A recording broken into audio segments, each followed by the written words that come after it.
pretty one, Ulysses.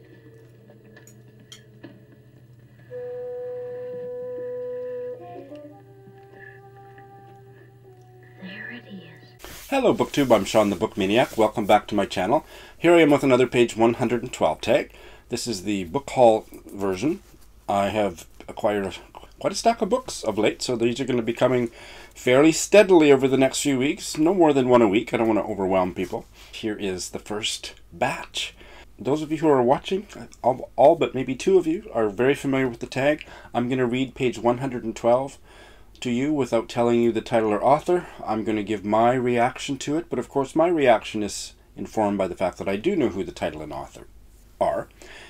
You're going to think about what your reaction is. I'm going to rank the 3 pages in terms of which page 112 I'm most interested in. In other words, which book I might pick up first, second, and third. And you may disagree with me or you may agree with me, and I'll be very eager to read your comments below. And then I'm going to reveal the titles and authors and talk a little bit more about each book. Okay? If you want more information on the genesis of this tag, which is based on a literary prize in France, please check out the show notes. Here is book number 1. A much louder boom than the one I'd heard in my sleep resounded in the night. At the same moment, the sky flared red. I still had no idea what was happening, but the beauty of the red glow that spread and intensified as I watched took my breath away. There was another blast and a new red glow in the night sky. By now I'd forgotten my fear. The entire sky had a sunset tinge. A shower of sparks glimmered, and to the right a burst of light surged like an animate thing, while around it the sky was flushed with the lingering glow of the second explosion. The streets, too, were reddened by the sky. A fourth and a fifth explosion followed, a little smaller. Then everything fell quiet. The array of colors, however, was growing in complexity and beauty. Instead of crying, how about having a look? I've never seen such a pretty sky. It's fantastic. I tilted my daughter's face up to the sky. Ah, Mommy! Though still clinging to me, she gazed open-mouthed. The tear stains on her cheeks were reflecting the red light. Once the blasts died down, the colors gradually faded, beginning furthest from where the explosions had occurred. Although we waited, there were no more to come, and the sky steadily darkened. We stood on the roof until the sky returned to its original color. We were both shivering. In the paper the following day, I read that a small chemical factory, quite a distance from our building, had exploded due to spontaneous combustion, causing several fatalities. It occurred to me that the glow in that night sky had perhaps signaled the last of the deaths that had been happening around me. People had died in that light, died in an instant, I didn't doubt. I had the feeling that I finally understood what the series of deaths had been trying to tell me. The light of heat, of energy. My body was fully endowed with heat and energy. I couldn't help but see myself standing there last night, transfixed by the glowing red sky, never sparing the approach of death a thought. Okay, I really like this. I think the writing is really good, and it's just so vivid, hey? A mother and her young daughter looking at these series of explosions in the night sky, seemingly in the middle of the night. It's really compelling. I tilted my daughter's face up to the sky. That just is so vivid and corporeal. And then the tear stains on her cheeks were reflecting the red light. I mean, in just a few deft strokes. This is just such a vivid scene.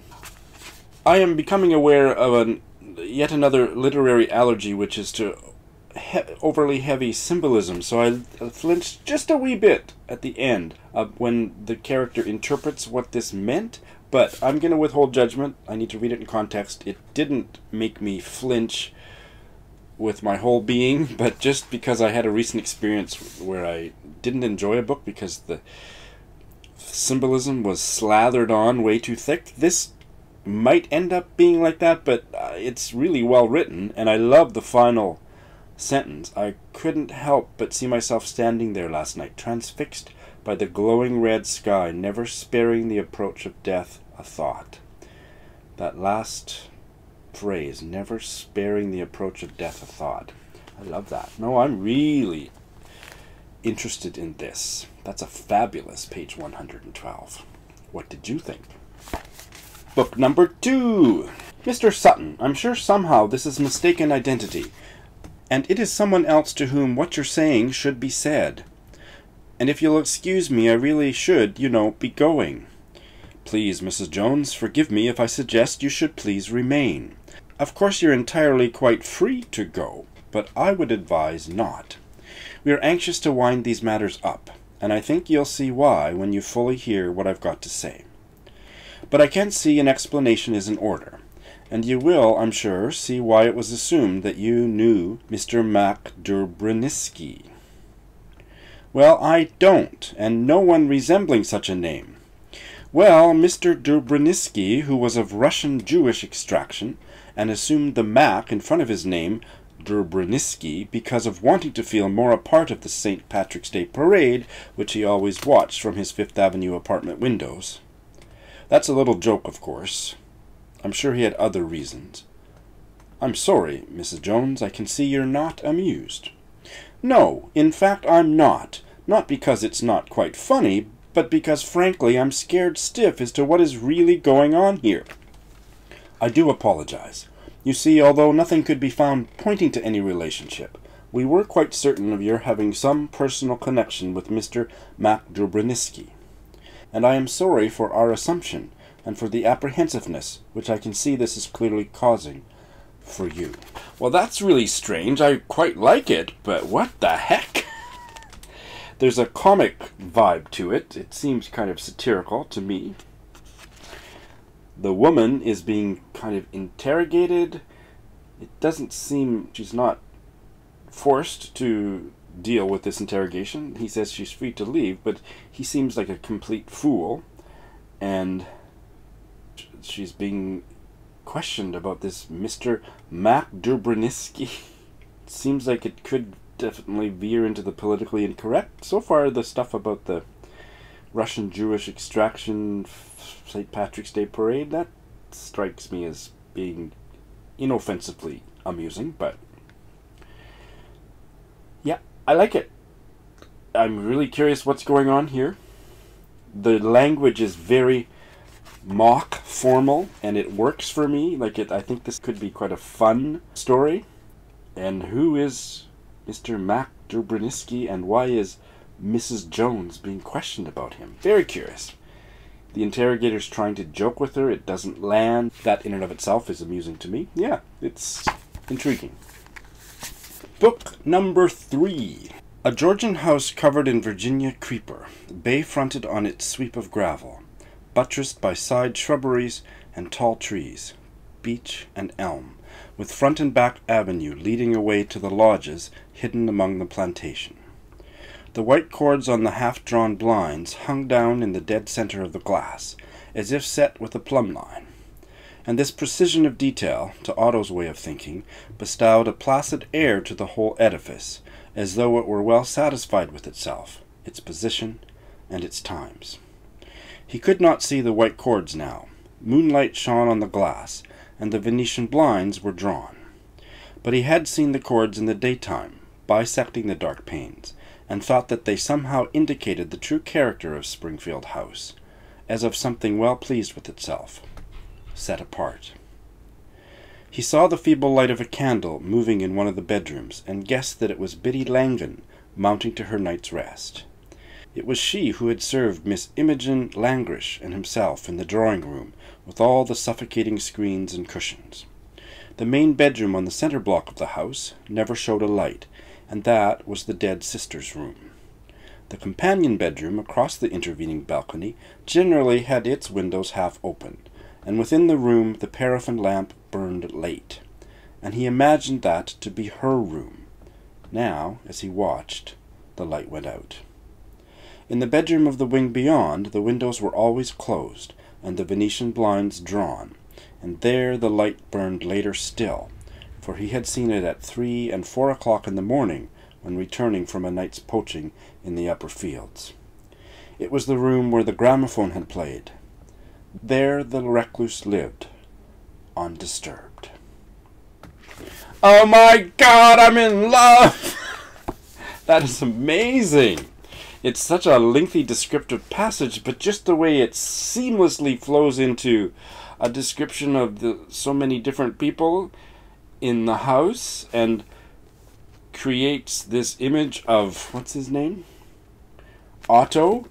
Who is this Otto who's stalking this house? The house is called Springfield House, but he has dined there with Miss Imogen Langrish, served by Biddy Langan, and he's not only this night stalking the house, peeping in through the windows, but obviously more than once in the past. I am smitten with this page 112. The writing is so literary. What a joy.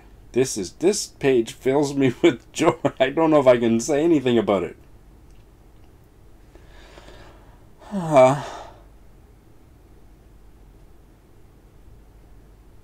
Like, I can see the house and I can visualize the people. And the dead sister, it's a little bit kind of, Wuthering Heights, Gothic feeling. What is he, poaching in the upper fields? So how could he's poaching and he's having dinner with Miss Imogen? He's having dinner or whatever with Miss Imogen Langrish, and he's poaching from her fields or somebody's fields. Who is this guy? And the recluse where the gramophone had played, she lived undisturbed. Oh, wow! Wow! This page utterly delights me.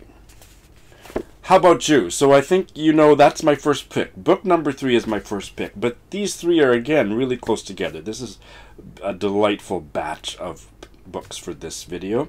So book number 3, hands down, my first pick. Book number 1, quite a close second. The mother and her infant daughter watching the explosions in the sky. I just thought the writing was really powerful, and it really made me want to read more. And I was really interested in book number 2 too. I'm not as sure about it, but I thought it was a really strong page 112 with some really lively satirical dialogue that pulled me in and made me curious. So I would say there would be about 5 points separating each of these 3 books, but book number 3 there was no question that it was my favorite. So I'm looking forward to hearing what your picks would be, and I love the fact that some of you, I think Curtis and Wilson both do this, and some of you others, you post comments about your picks before you actually hear me reveal what the titles and authors are, and I think that's fascinating.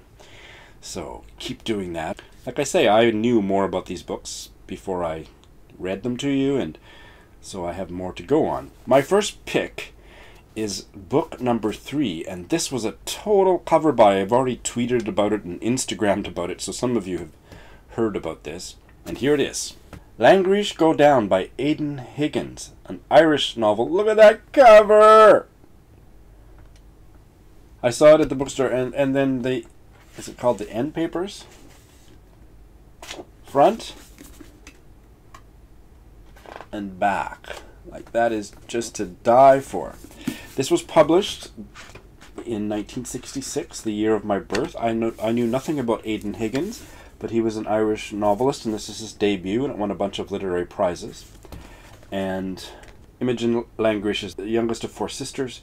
She embarks on a reckless love affair. I don't know if that's with Otto or not. It's set in County Kildare, Ireland. And the prose just...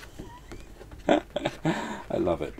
When I was flipping through it yesterday, it kept opening to chapter 15 and the opening line, so I read this about 3 times and I tweeted about it.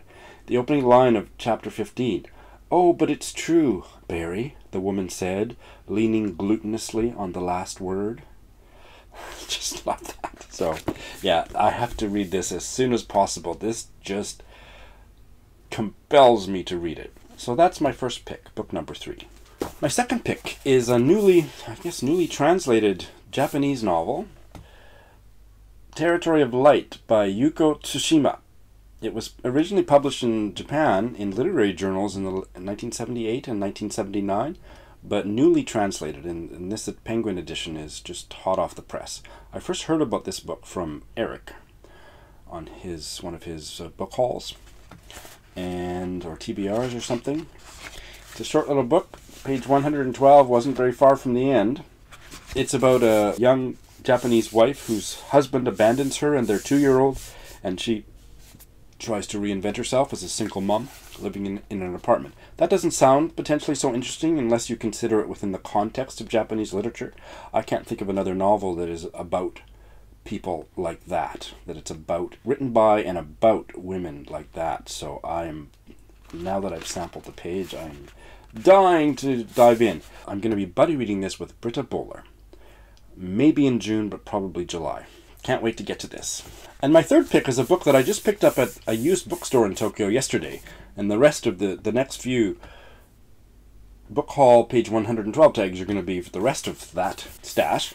The Lady Who Liked Clean Restrooms by J.P. Donlevy. I'm sorry, I don't know how to pronounce that. I've never heard it pronounced. Didn't even think of that until right now. Born in America to Irish parents, lived a lot of his adult life in Ireland, and I believe he died in Ireland just last year at the age of 91. I have never read anything by him. And this, look at that title. The Lady Who Liked Clean Restrooms, as opposed to... It seems very comic, and it's published in 1995, so he would have been, not a young man when it was published. It has a lot of energy to it. There's inline illustrations. Oh, I just flipping through it and seeing lots of nasty words. His most famous novel, Ginger, there was obscenity trials about it. He's a very hentai writer, and I'm interested to read him for that reason, but there's lots of illustrations in the book. Yeah, I could read this in one sitting. It's 130 pages. It's about Jocelyn Guinevere Marchantier Jones, Mrs. Jones, who lived in Scarsdale in New York. Scarsdale's in New York, right? I think so. Her husband dumps her for a younger woman, and then she falls on hard luck. So I guess maybe homeless? I'm not sure, but the lady who liked clean restrooms. So she's kind of depending on the kindness of strangers, it would seem. I have no idea what kind of tone this is going to take, but based on that one page, I want to read it. So, those are the 3 books for this.